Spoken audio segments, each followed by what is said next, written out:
Hey you guys, what's up and welcome to my channel. My name is Alicia Renee. I am a professional licensed braider here in South Carolina. The name of my business is Optimal Braids. So on this video, I'm going to be showing you today how to do 3 different types of braids on the hair. I will be using a mannequin. The first braid I'm going to show is just a regular braid, like a box braid to the natural hair. The second one is like a traditional box braid where I'm going to be adding hair into the braid. And then the third one is a knotless braid where I'm also going to be adding hair like piece by piece into that braid as well. So if you guys want to follow me on social media, please do so at Optimal Braids. I'll have that listed somewhere on the screen or in the description somewhere. And if y'all have any questions, let me know and let's dive right into the video. Alright you guys, so you can see I have my mannequin head out. I already got it mostly pre-parted, but we'll go over that process again. I'm going to show you the items that we're going to need. This is a rat tail comb. I do like the one with the slanted tip at the top. It does help kind of part the hair better. And then also I like the metal tip kind of comb as well, just kind of help me part better as well. The second thing that I also use is the Shine and Jam Edge Magic. I find this to be one of the best for me while I'm braiding. And then the Set and Mousse for braiders, so the Shine and Jam product as well. You want to have that at the end to kind of seal your braids. And here I have my braider's rag. This is what I use to kind of hold my hair, and I have these different strands, so that way as I add it in for the knotless braids, I already got it out and ready for myself. So here you can see that I'm parting the hair. Keep in mind that the mannequin head is going to be very different from when you have your real clients. So with the mannequin, you know, we can part the hair, but with your real clients, you want to be able to use the Shine and Jam gel that I showed you and apply it onto the parts. That's going to give you the clean, crisp parts. So now I'm going to apply the gel to the hair. This is where you want to be able to get it nice and smooth. That way you can get all the pieces of hair into the braid. When you're starting your braid, you want to break it down into 3 even pieces. So you can see I have one in my right hand, the one in the middle, and then I have the other piece of hair in my left hand. So I'm going to try to walk you through piece by piece. So starting from the right hand side, that's piece number 1, the one in the middle is 2, and the piece in my left hand is 3. So you want to move 1 up under number 2 to grab number 3. With your left hand, now you want to reach for number 2 and you want to bring it to the left hand side. But now you want to go under that middle piece, and now you're going to grab that first strand. So once you do that, your right hand is going to grab now the new middle piece and go under the first strand and grab the third strand, which is in my left hand. And you're going to repeat the same process. Now you're going to reach for the middle piece, and now you want to go under the new middle piece and grab the one on the far right.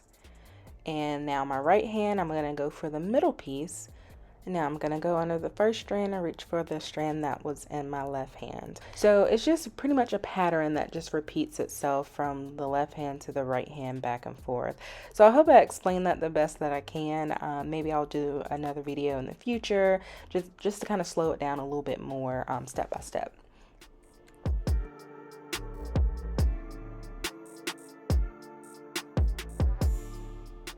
Alright, so I'm pretty much doing the same process again where I'm parting the hair, getting ready for the second braid. And now I'm going to apply the gel just to kind of get the hair all smooth and all together for the braiding process. And what I like to do is apply some also at the bottom and get my comb and comb it all into one location and just make it all smooth. Alright, so right here, I do like to kind of twist that part of the hair. For me, it just make it a little bit more pronounced whenever I'm reaching to add that hair into the braid. It's just a little more grip for me. So here I'm showing you the hair that I'm going to attach for this box braid. And you got to keep in mind the thickness of the braid is going to vary on how much hair that you add and how wide your parts are.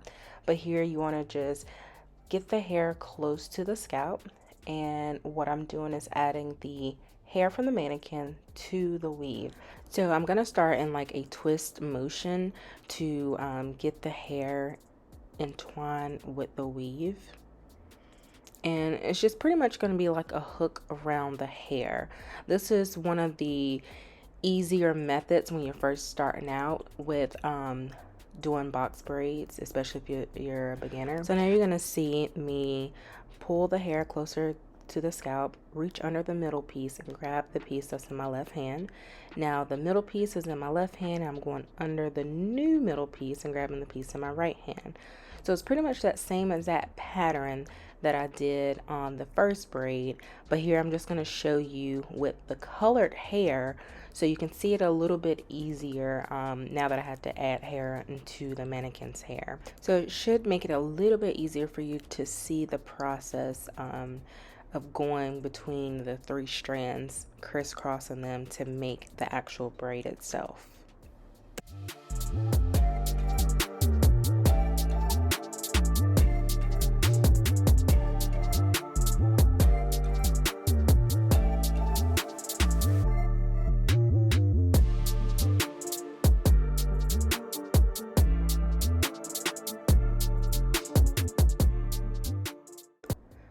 So now I'm going to show you how to do the knotless braids. You can see that I do have the 3 pieces of hair laying out on the table. You can have it laying out or use the braider's rack. Obviously, if you're going to have a client, it's going to be more ideal to use the entire braider's rack. But I just wanted to show you up close and how the strands look that I'll be using. So I actually like to hang on to my first piece. I actually wrap it around my first finger. So when I start my braid, I have it like readily available. I don't do it all the time, but probably like 99% of the time I do it. So again, we're going to split the 3 strands evenly, and we're going to start the braiding process. So I'm going to go under that middle braid, grab the one in my right hand, and then the same concept. But instead of me grabbing that middle braid, now I'm going to go ahead and add the pink hair in, the braiding hair, and I'm going to pinch it with my 2 fingers that's holding the mannequin's hair. And from there, you saw that I grabbed the middle piece and kind of just started the braiding pattern. And then when I get back onto that same side again, I'm going to add in another piece. So the thing with knotless braids, you want to be very mindful with how many pieces that you add when you are starting at the base of the braid. And the reason why is because you don't want to add a lot of tension onto the client's hair with a lot of weight at the base of the braid like that. And then also, if you add too much hair as you get started, the braids can be really thick as you're braiding down. So ideally, you want to add a piece, braid down a bit, and then add your next piece, and then just carry on as such.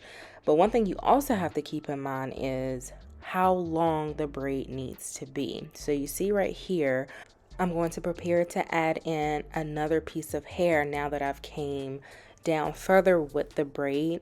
So that's going to create the length, like the vertical part of the braid.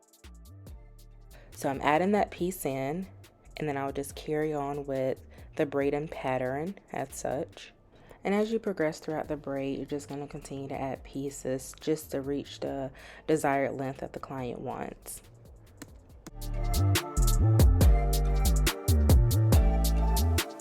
So here you're going to see all 3 braids. Remember, the one on the right is going to be just a regular box braid onto the natural hair. You see how flat that it is at the base. Right here is, you see the knot that we added by adding in the hair and braiding it into the mannequin's hair.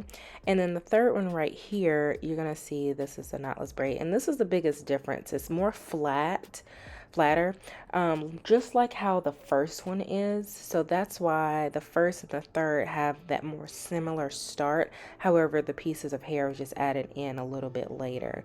So that's the biggest difference between knotless braids and box braids.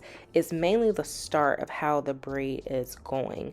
So it's more of, do you want the knot at the beginning of the braid, or do you want to have a more flatter look? All right, you guys, so that was the very end of the video. I want to say thank you so much for staying tuned and watching the video to the end. I definitely appreciate that. Make sure you give it a thumbs up. Make sure you subscribe, please. That's how I'm going to be able to grow my channel and get my content out to other people. And if you guys have any questions, please let me know in the comments or shoot me an email at optimalbraids@gmail.com. Let me know what kind of future videos you guys want to see, and I will do my very best to make them. So yeah, I want to say thank you so much, and I'll see y'all in the next video.